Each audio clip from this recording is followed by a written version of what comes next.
বন্যাকে ভুলে মোহনার প্রেমে পাগল দত্তবাড়ির সৃজন অর্থাৎ অভিনেতা রুবেল দাস। শুধু বন্যা নয়, গোটা দত্তবাড়ি এখন রুবেলের কাছে অতীত। কেননা নিমফুলের মধু ধারাবাহিকের জন্য শেষ দিনের শুটিংটা কিন্তু বেশ কিছুদিন আগেই সেরে ফেলেছিলেন অভিনেতা রুবেল দাস, এবং খুব শীঘ্রই তিনি কিন্তু তার নতুন ধারাবাহিকের জন্য শুটিংটাও শুরু করতে চলেছেন। শোনা যাচ্ছে মার্চ মাসে শুরু হতে চলেছে রুবেলের নতুন ধারাবাহিক তুই আমার হিরোর শুটিং।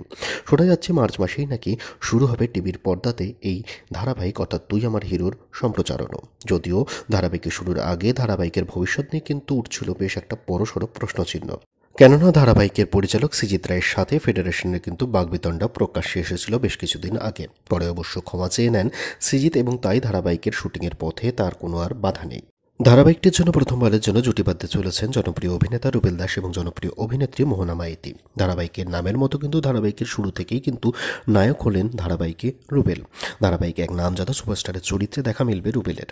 অপরদিকে ধারাবাহিকে মোহনা কিন্তু সম্পূর্ণ বিপরীত প্রান্তের একটা মেয়ে, যে কিনা রুবেলের মতো কোনো বড়সড় সুপারস্টার নয়। তিনি হলেন অতি সাধারণ একটি মেয়ে। এবার কিভাবে এক সুপারস্টার এক সাধারণ মেয়ের প্রেমে পড়বে সেই নিয়ে কিন্তু এই ধারাবাহিক অর্থাৎ তুই আমার হিরোর কাহিনীর বিস্তার। মোহনার বিপরীতে রুবেলকে আপনারা দেখতে কতটা এক্সাইটেড বা কেমন লাগবে আপনাদের কাছে মোহনা এবং রুবেলের জুটি, সেটি কিন্তু অবশ্যই আপনারা জানাতে ভুলবেন না কমেন্ট সেকশনে কমেন্টের মাধ্যমে।